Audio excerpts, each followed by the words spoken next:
n'a pas un prophète de l'Est n'engeni aux hommes à difficulté paix de lui. Ce sont des personnes la bouche de Emma visionnaire pasteur azana droit il y a vivre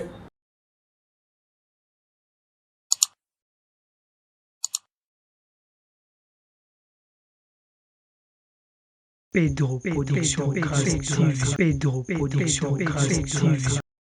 Mbote na bino ba nyonso bomesana kolanda émission na biso ya bino sans audience émission ekota kala banda kuna bino sans vraiment ebeta force na yango eloko ezokota la banda kuna bino sans ebeta force na ngo c'est que zelo kwa kitoko no wa kaka ndenge na mesana koloba abonnez-vous sur notre chaîne, votre chaîne Pedro Production grâce TV chaîne yoko combattre ba chaîne nyonso ya YouTube nga mwasi lingala la Barbie de la presse congolaise na confirmer yango yonani oboya yango merci à moi boss papa Pedro Kangila Motema ya mama tete ngolu na français pourquoi pas na pesa bambote belé pas maître Moïse aux États-Unis bambote belé pas porte Jodor Kaimbe na Masasu numéro 6 bakisela kai kitalata lankolo pourquoi pas na pesa bambote belé pas Patrick Kishika na rond.ngaba lelo na tondisa mine sengo ya koyambela bino mosali ya nzambe ngala benga ke mosali ya nzambe yenani Docteur Patrick.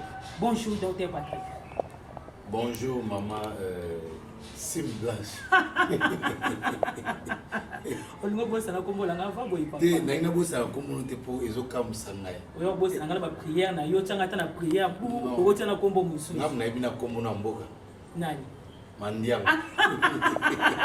Kaka nenga uti koloba ayebi na kombo na ngaya ndaku.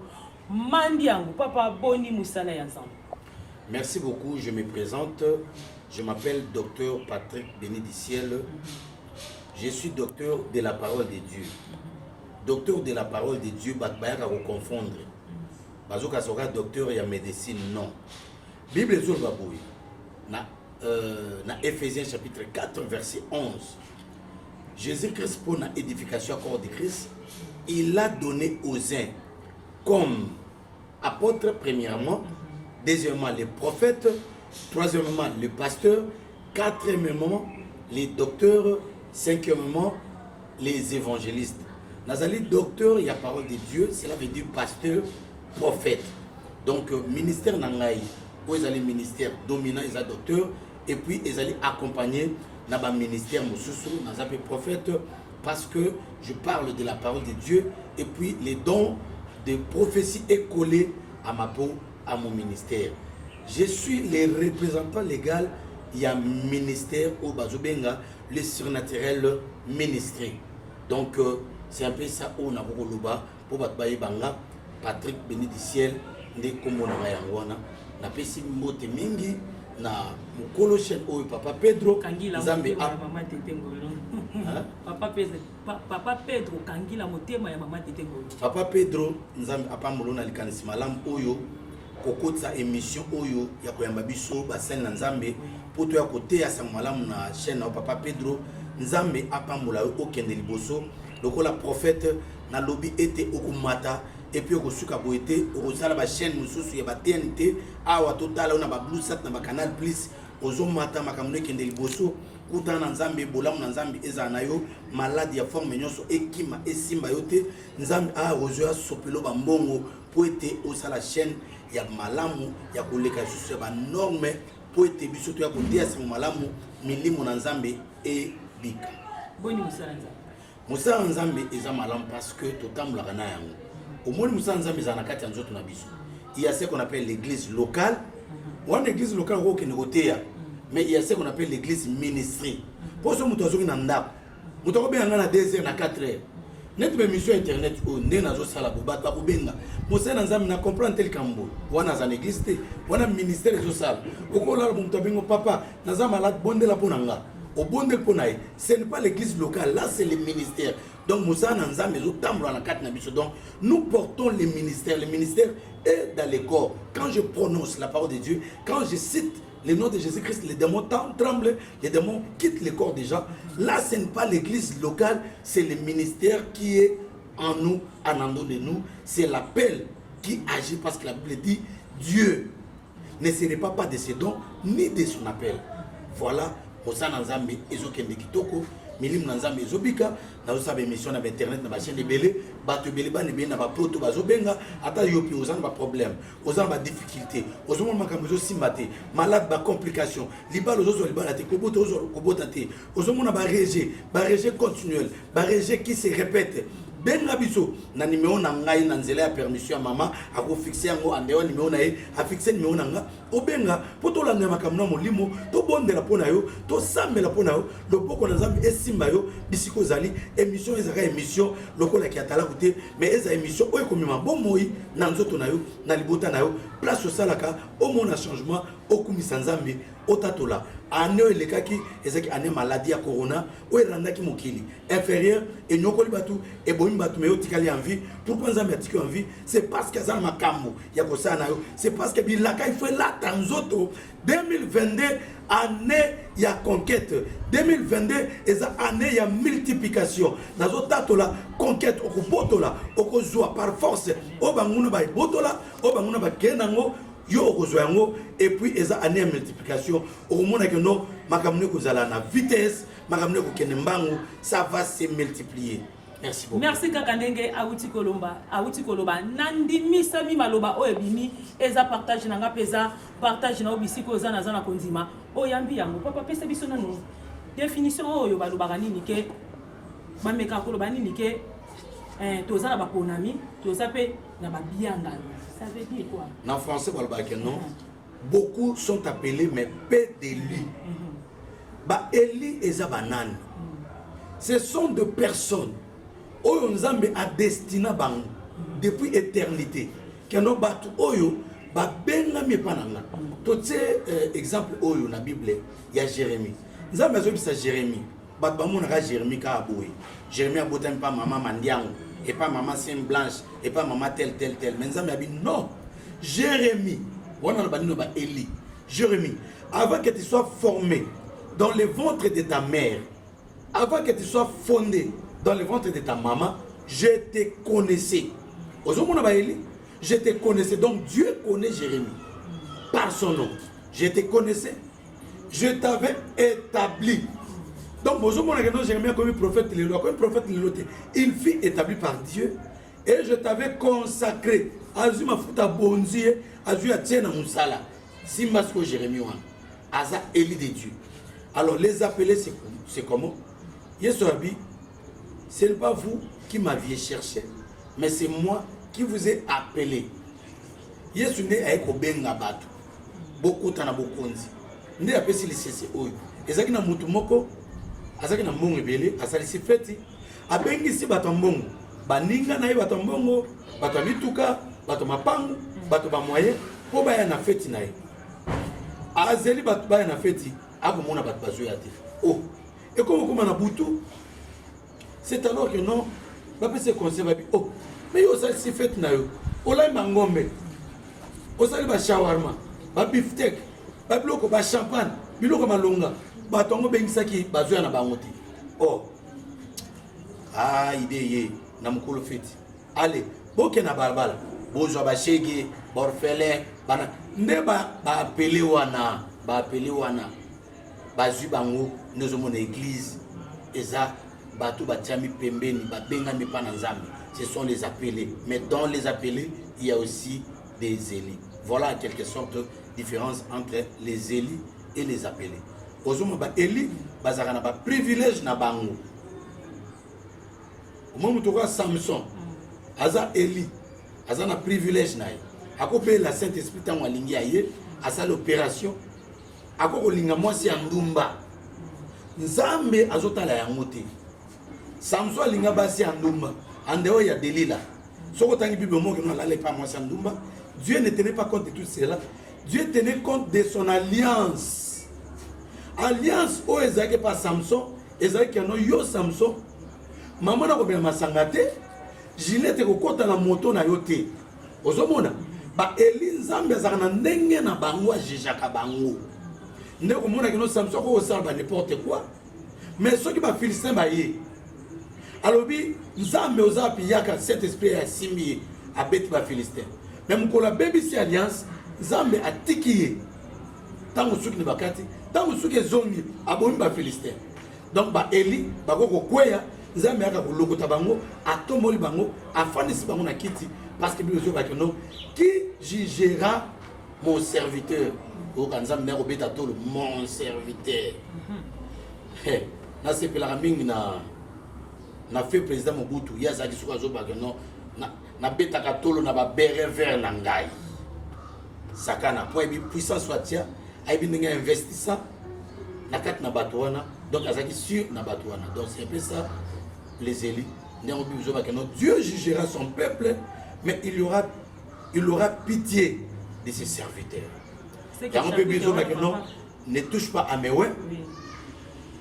Donc ils ont un privilège et belé ou c'est que chapitre wana na alliance wana yango lelo et bébé soit prophète belé. Ce qui va ce privilège et l'excité au sein n'importe quoi. Au cause à député, aux ana au bengara immunité parlementaire. Cela veut dire bah immuniser yo que non ceux qui ont ta barrière au les barrière ceux qui m'ont les camoro aux un avantage bah sur ba privilège et belé le rôle à député. Ba prérogative ba sur immunité. Kasi na immunité on a que nous violer moins à 2 ans. Ndé ko mona que non la justice est plus que l'immunité. Donc aux a prophète ensemble. Aux a immunité sacerdotale. Mais et la cité que nous aux n'importe quoi. Ce qu'on sait n'importe quoi, au Simba touche, parce que la Bible dit que non, quelques-uns ont salué leurs promesses, de loin, ils ont salué leurs promesses. Donc, nous avons dit que nous avons dit que nous avons dit que parce que la Bible dit que non, Israël n'a pas connu l'état où il a été visité. Si tu n'arrives pas à connaître l'état où tu es visité, parce que tu es serviteur de Dieu, tu dis que non, je vais faire n'importe quoi, parce que j'ai l'immunité sacerdotale. Non, non, non, non. Tu seras abandonné, tu seras jugé. Oh, apôtre Paul que non. Bako katayo. Nous autres, et koufi et kei, et mon limo qui est dans Zambie. Donc, au koufi au kei, au tiki mukili. Il faut au koufi, au kei, il faut qu'au banga. Nzambe, parce que c'est une différence, il y a prophète na docteur. Prophète na docteur. Ou un des enseignements monene. Prophète na hébreu babengiye nabi. Et que c'est na hanabi. Nabi na hanabi. Prophète au babengi nabi. Cela veut dire quoi? Cela veut dire la bouche de. Cela veut dire celui qui parle à la place de. Cela veut dire l'ambassadeur de. Cela veut dire il incarne point, 3 points de continuité. Un prophète. Il y a des vrais prophètes qui travaillent pour le compte de vrais dieux et il y a des faux prophètes qui travaillent pour le compte des faux dieux. La base question tuninga n'a expliqué prophète na docteur. On l'obité prophète Yanzambe, donc prophète Yanzambe à l'hôpital. Ok, le prophète Yanzambe c'est ça, c'est lui qui parle à la place des. Donc un prophète c'est la bouche de Dieu. Et nous va Nzambe nya lubalika moko. Ako lubalika mwanate. Ako utiliser ma prophète. Dieu ne peut jamais faire quelque chose s'il ne révèle pas son secret à ses serviteurs les prophètes. Il y a une différence. Il y a un prophète, il y a l'Ancien Testament. Il y a un prophète et un Nouveau Testament par rapport à la dispensation. Dans le Nouveau Testament, quand on parle de la prophétie, cela veut dire la parole pure de Dieu. Là, les prophètes, les docteurs, les évangélistes, ceux qui ont expliqué dans le balanzam, ils sont prophètes. Parce que la parole de Dieu, c'est la prophétie par l'excellence qui est différente du don de la prophétie. Oh, ils ont la bonne amour dans l'église, tout le monde a mis mon limo, a prophétiser. C'est un prophète prophétiseur qui a juste le don de la prophétie, mais il n'est pas prophète ministre de Dieu. Alors, docteur, c'est qui? On va expliquer. Hanabi maintenant, c'est le prophète majeur. Wanande Jésus-Christ. Il est plus que les prophètes. Lui, il est plus que les prophètes, plus que les docteurs, plus que les apôtres. Parce que Bible Baboy. Il a donné aux uns comme apôtres, aux autres comme prophètes, comme pasteurs, comme docteurs, comme évangélistes. Neget aux Arao. na un vrai docteur. Ba prophète nyonso monaka. Ba vrai prophète était. Ba évangéliste nyonso monaka. Ba vrai évangéliste était. Ba za ba comme. Nous tous nous sommes comme. Celui qui est le véritable, c'est Jésus-Christ lui-même. C'est celui qui est le prophète. Hanabi, c'est celui qui est le docteur. Parce que ils ont deux titres éminents au Babenga Jésus. Jésus-Christ va bien apôtre.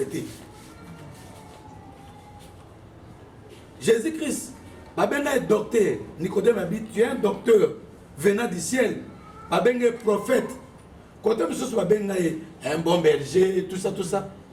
On est un bon berger, ainsi de suite. Mais, comment on est Babenga est un docteur venu du ciel, un prophète apparu parmi son peuple. Voilà une explication. Il y a prophète, Nabi, na Hanabi. Docteur, c'est qui dans la parole de Dieu? Un docteur, c'est celui qui a maîtrisé la parole de Dieu. C'est celui qui ne complique pas les Écritures. Un docteur n'est pas quelqu'un qui complique, mais c'est celui qui rend clair les Écritures. Et si vous avez lobby boy, que libanga moko bande kotamwisa et bande kotamula na sima bana Israël pour na kopesa bango mai tala siko na révélation apôtre Paul a laté qui pose le docteur alors que non il y avait un rocher spirituel qui abreuvait les enfants d'Israël. Ces rochers les suivaient. Ces rochers s'appellent Christ. Osomona.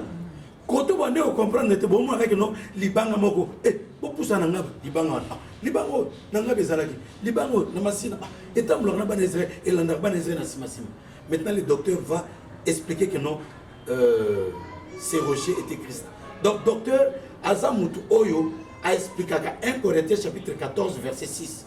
Apôtre Paul Azobabou, de quelle utilité serais-je parmi vous si je venais au milieu de vous et que je vous parle dans des langues inconnues? Il n'y aura pas de compréhension entre moi et vous.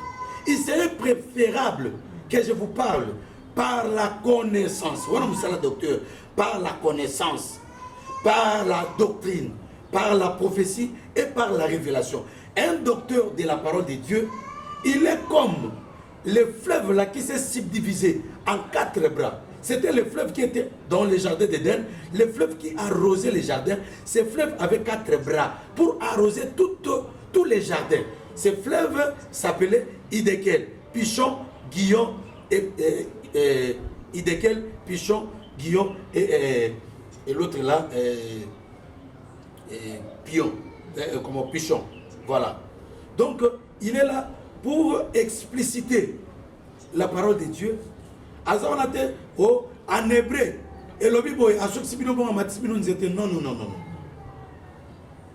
Ah, c'était Pichon, Guillon, Idékel et Euphrate. Voilà, les mots me parvenus. Pichon, Guillon, Idékel et Euphrate. Les 4 fleuves qui arrosaient les jardins d'Éden. Voilà, il doit expliquer la parole de Dieu. Verset nous sommes dans la Bible. Sur le plan connaissance et sur le plan doctrinal, sur le plan prophétique et sur le plan révélatique. C'est ça en fait un docteur de la parole de Dieu. Il est un pasteur. Donc il doit conduire les brebis dans le vert pâturage. Il a avec lui la connaissance d'amener les brebis dans le vert pâturage. Quand il aura la carence de vert pâturage, le docteur est capable de chercher ce qu'on appelle du fourrage. Donc une nourriture adaptée afin que les brebis aient toujours la vie. Parce que il faut docteur à le fourrage et s'adapter pour ma brebis. C'est ça le rôle d'un docteur. Voilà en quelque sorte mon ministère, ma carrière, ma profession, mon appel que j'ai reçu verticalement et horizontalement. Parce qu'apôtre Paul a dit, après avoir discouru pendant 14 ans, je suis retourné à Jérusalem voir les colonnes de l'église qui étaient Jacques, Jean et Pierre. Na lobi maloba, maté na tei, on a bané côté ba yoki, ba yekopé sanga med association. Cela veut dire, je suis confirmé, accepté par Dieu et parmi les hommes. J'ai mon père spirituel, j'ai aussi mes mentors, j'ai aussi mes frères. Merci beaucoup. Nayebike boza beni na bandaku bisika ezwami bino na nzela ya docteur Patrick, docteur Patrick, ezosala bino ndenge nini koyoka komona apôtre lobi nanga longa apôtre komi prophète omona pasteur alongwe pasteur bakomi prophète soki tokotala bato nyonso nzambe abengai bango na batitre na bango ya baapôtre ya bapasteur lelo babandona bakoma baprophète ntongo ozoyoka biloko wana ezosala ndenge nini nga natikala constant na docteur naza na ministère dominant, je suis docteur de la parole de Dieu, mais il y a d'autres ministères qui entourent, d'autres ministères qui accompagnent les ministères dominants. D'autres ministères là, ce sont des ministères secondaires. Il faut rester constant.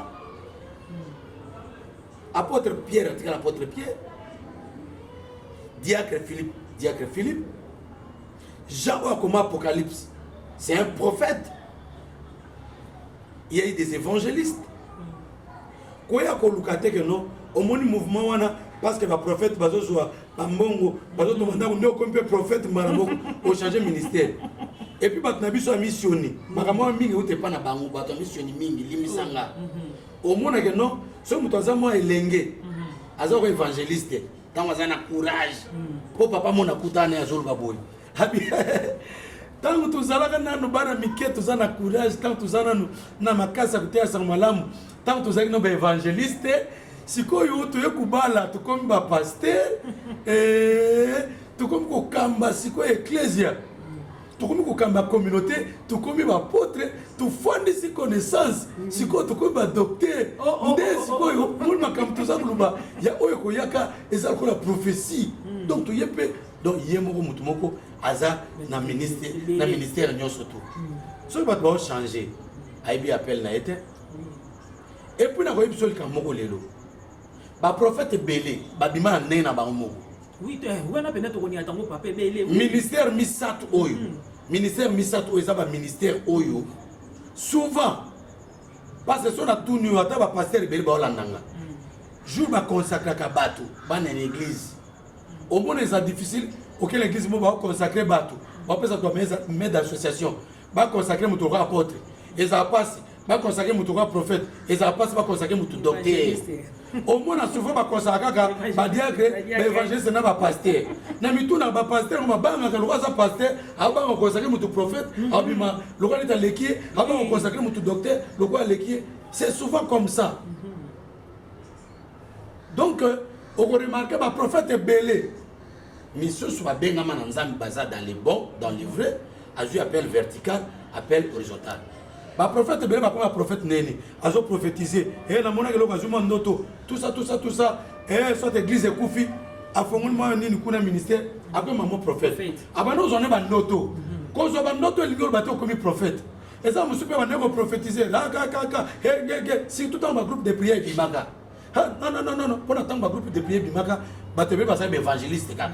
Na ba pasteur ministère ba ne ko ngenga ministère ba to ne ko envier ezaki ba évangéliste ne pas ko attendre l'église de réveil ba groupe de prière banda ka évangéliste le mot que non ba mindele be ba ne ko ya ba zaki ba évangéliste mais plus tard changer comme ba pasteur ba prophète donc ba prophète belé par courage ne ba prophète belé ce sont des courageux remarquez ce prophète au moins ça la courage maman na émission maman non. Il faut aller en calme, il faut aller en maîtrise. Je ne critique pas les pasteurs, je ne critique pas les docteurs ni les prophètes. Je suis en train de faire l'analyse. Analyse intellectuelle. Soit on l'a mis en mot. Dans l'esprit, il y a critiquer, dans l'esprit, il y a orgueil, dans l'esprit, il y a calme. Osa conscient. Monsieur le prophète, monsieur l'évangéliste, monsieur le docteur, tu es conscient. Dans l'église, tu es jour à la consécration, la consécration, diacre, ancien, évangéliste, c'est sous comme pasteur.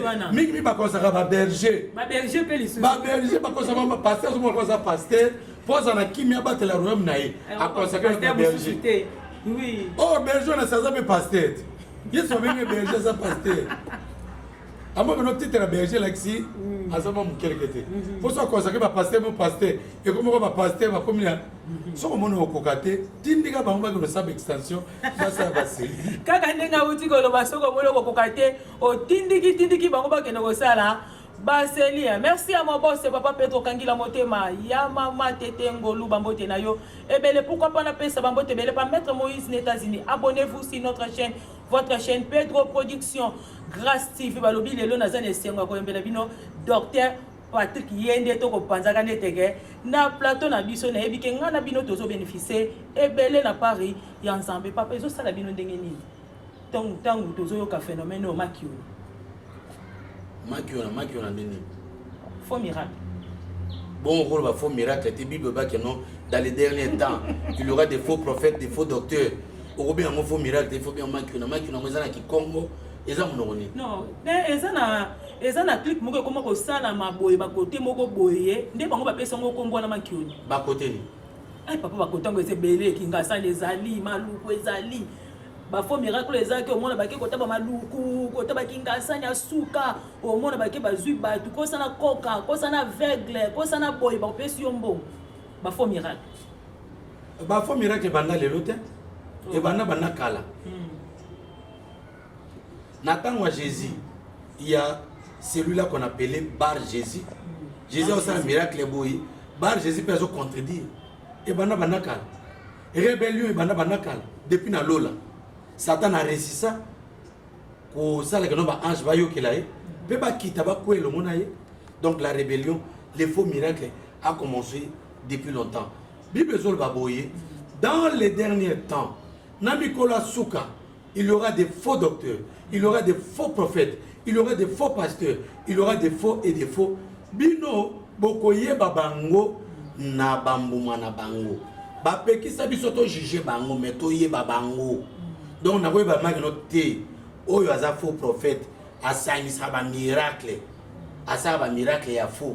On ne sa ba inventer ba miracle, asa ba miracle fona yebi. Mais ba pesi un pouvoir, ya ko juger ye te. Donc, ceux qui sont bateau, ça va faux. C'est qu'il y aura aussi des personnes qui ça va vrai. Mais nous sommes arrivés au temps d'histoire.